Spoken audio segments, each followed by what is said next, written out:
Good evening, ghoulies and ghosties and long-leggedy beasties. This is Alex, coming at you from the underworld, and welcome back to another episode of...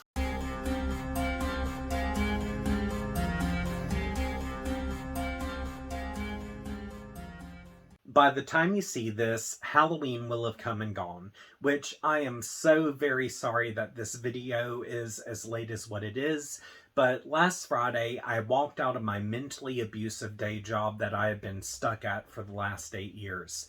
Then on Saturday, I just kind of used that as a recuperation day and did some soul searching.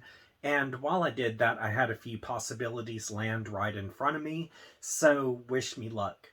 Other than that, Halloween came, and I spent that day with a few friends watching horror movies, doing shots, and eating junk food. And aside from that, as many of you know, in each episode leading up to Halloween, I've had Carrie carving a jack-o'-lantern for each weekend. And technically they were supposed to be scary, but you've seen the videos, so you know how that went. But now that Halloween's over and there's no more pumpkins to carve, I found this guy that I'm going to start using from here on out. And look, I even made a pumpkin pie. Oh, cool. Oh, it smells good. It still needs to be cooked. Oh, I can't wait to get a piece. When can I have a piece when you're done? You can have the whole thing. What?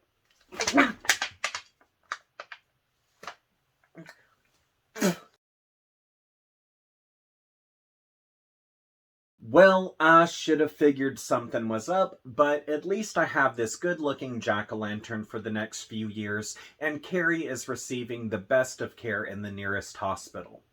Now, this weekend, I'm reviewing the book Dead Man's Song by Jonathan Maberry, which this is a sequel to the book I reviewed in my last episode called Ghost Road Blues. And unfortunately, I wasn't able to buddy read this with Gina and Bryce, but if either of you are watching, just know that you are in for a treat. And before I get too far ahead of myself, let's go in and dive into this review and see what's been new with the residents of Pine Deep as Little Halloween approaches.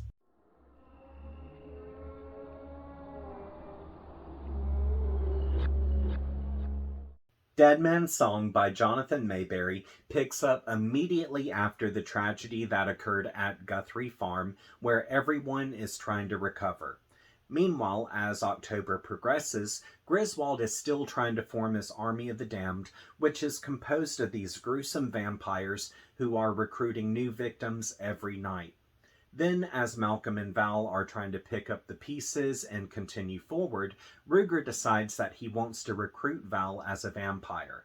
And as the evenings draw closer to Friday the 13th, or what Pine Deep refers to as Little Halloween, Malcolm and his sidekicks discover what they're dealing with is supernatural. Now it's up to the spirit of Bone Man to save Malcolm and his sidekicks as they uncover an unholy ancient truth.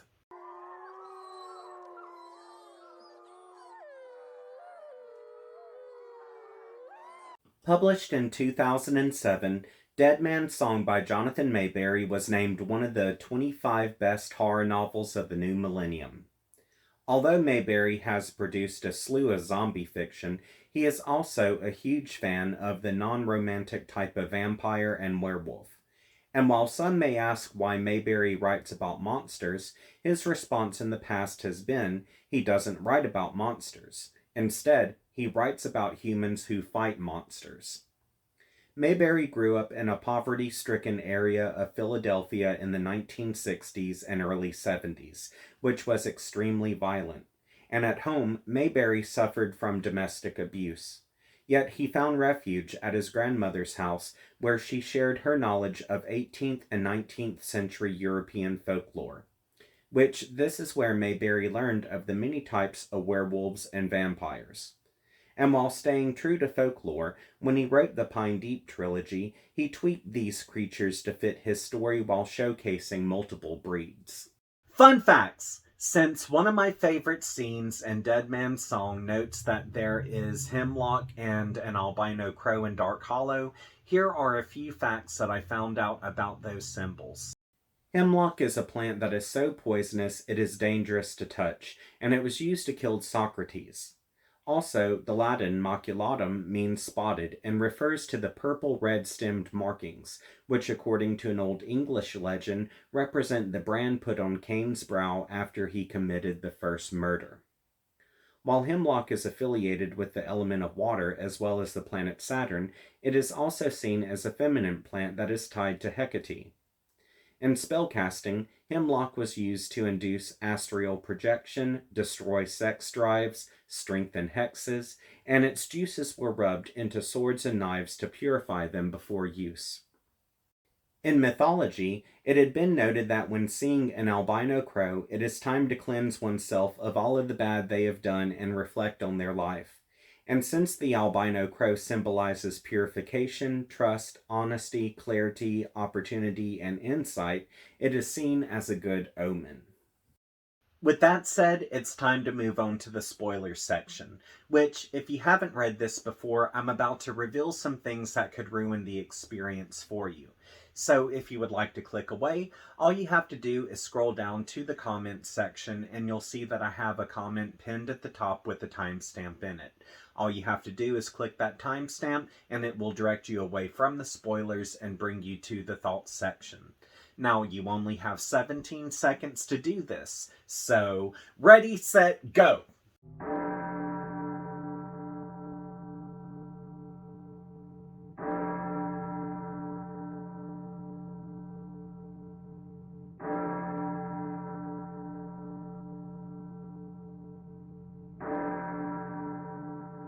Since everyone's had the opportunity to click away, I would like to talk about a few of my favorite moments. First off is the attack on the Carby farm. Now, even though Gaither Carby is shortly lived, we see that he's scraping by with his ramshackled farm and he's concerned for his crops. But aside from that, he's really unnerved because of the killers at large, and it's to the point where he explains to his son and daughter if anyone tries to get into their house, grab the closest gun and shoot.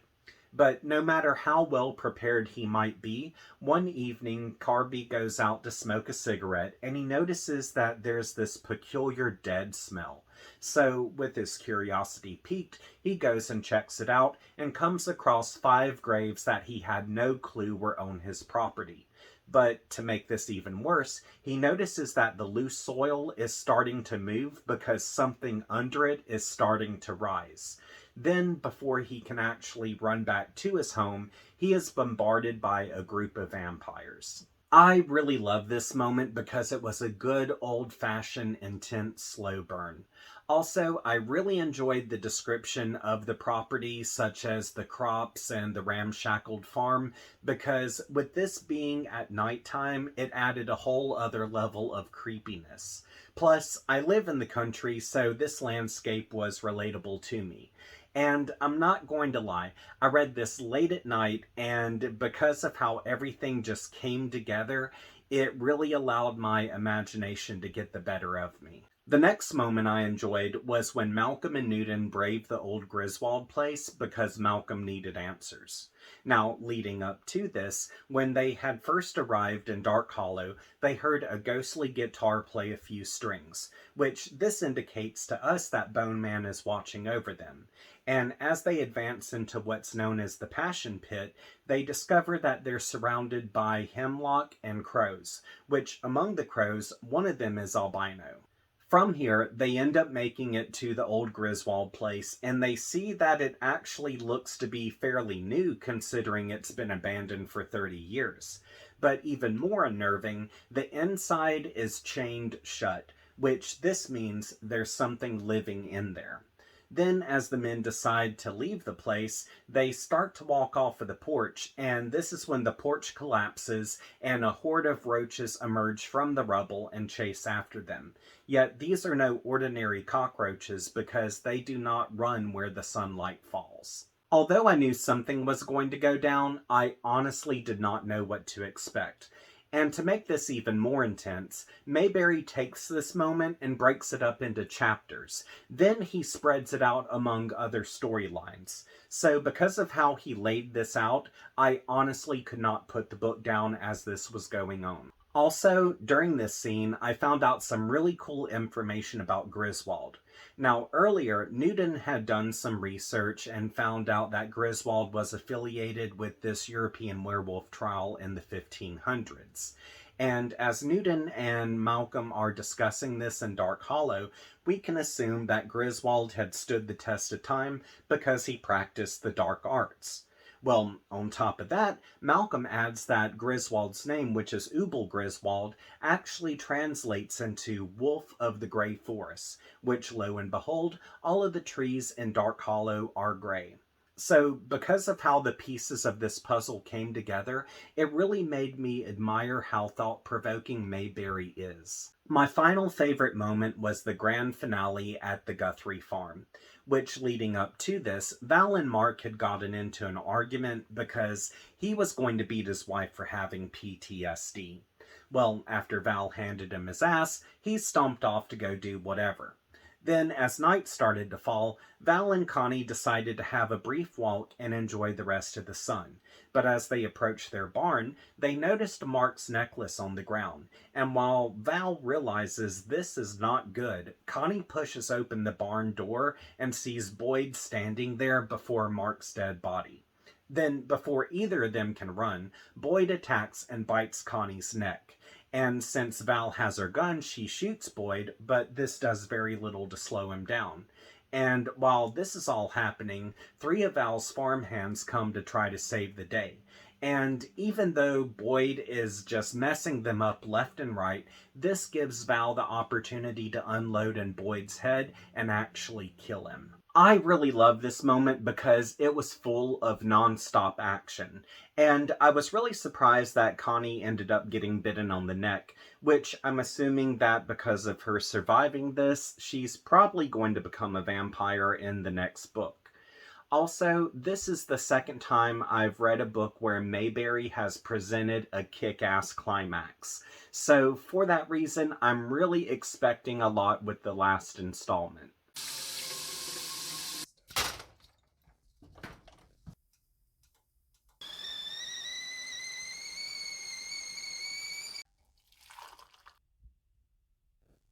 I would like to take this opportunity to bitch about Mark. Now, in the last book, Connie was almost raped in front of him, and because of this, she now has PTSD. However, instead of Mark being a shoulder for her to lean on, all this shit for brains can do is try to get in her panties. Then when she breaks down and starts crying, all he does is mullygrub about how he almost had to watch her have sex with another man. And to top it off, he was actually going to beat her because she wouldn't have sex with him. I mean, my God, what kind of a chauvinistic pig do you have to be?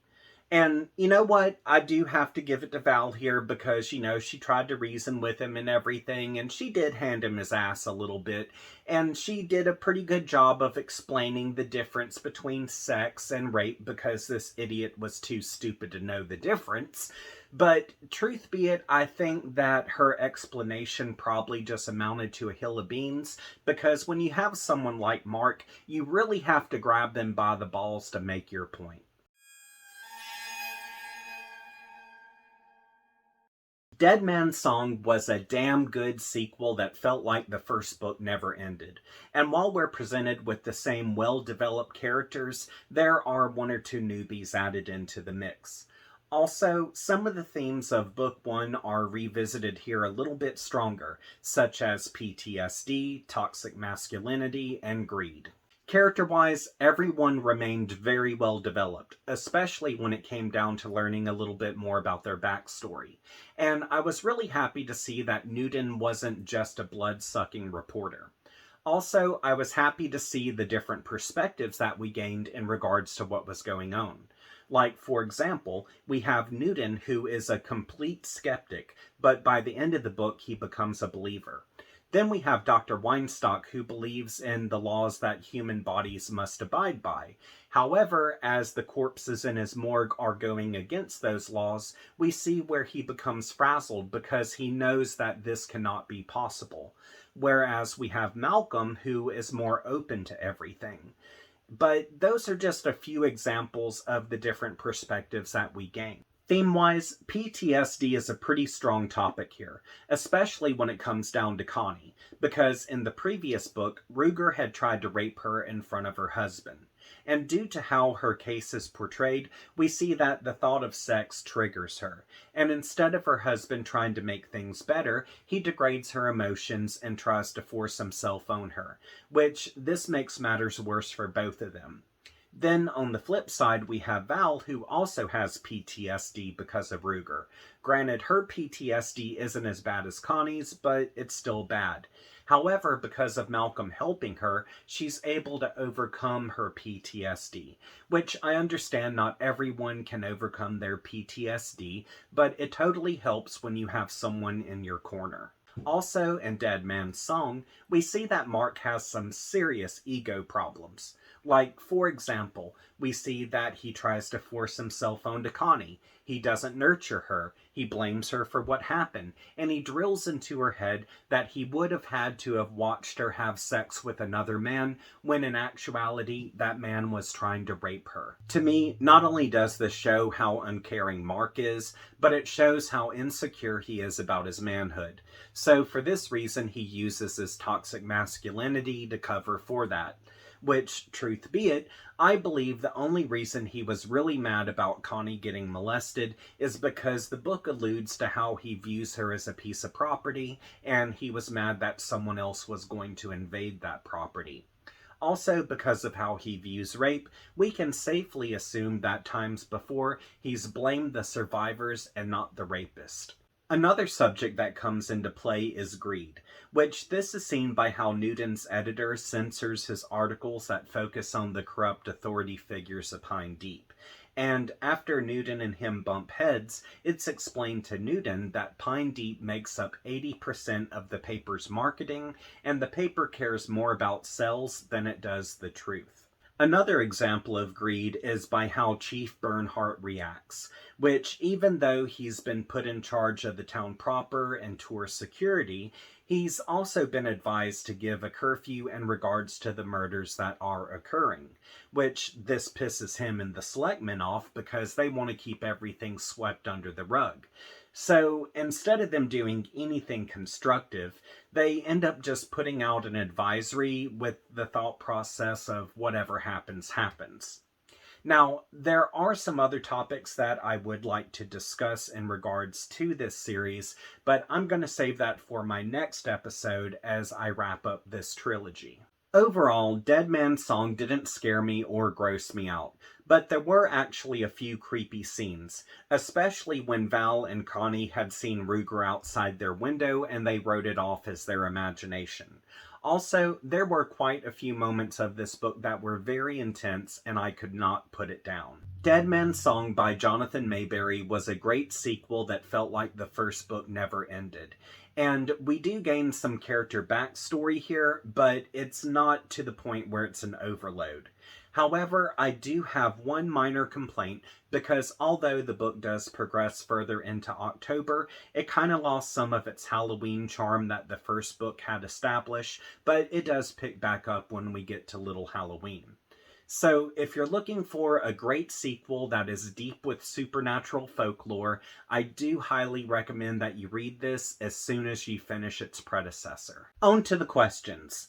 What's a horror book that you would recommend about werewolves and vampires where neither one of those creatures are seen as being romantic? Load up the comments. Also, since this book focuses on Friday the 13th being known as Little Halloween, have you ever celebrated Friday the 13th like it was Halloween? Personally, I just spend Friday the 13th watching Jason movies, but I'm not gonna lie, there have been a few times where I've pulled out some black cat decorations and made some pretty killer drinks. And even though I do celebrate the holiday of Friday the 13th, I don't go all out for it like how I do Halloween. Well, now it's time for me to brag about some of the goodies I received.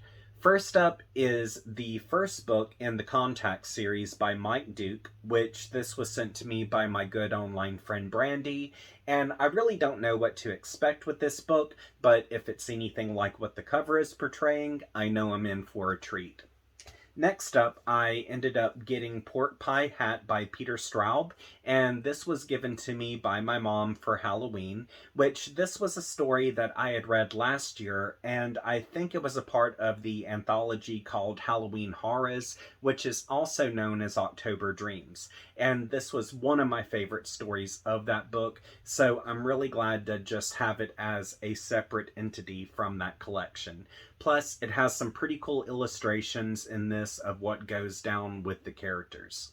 And last, Carrie ended up getting me this for Halloween, which I absolutely love Elvira. I grew up loving Elvira, so I've heard good things about this, and I'm really excited to start it.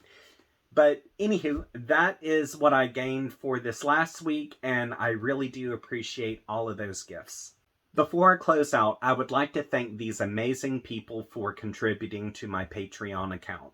Here's a list of my Patreon contributors, and as you can see, some of them are creators, so be sure to check out their work.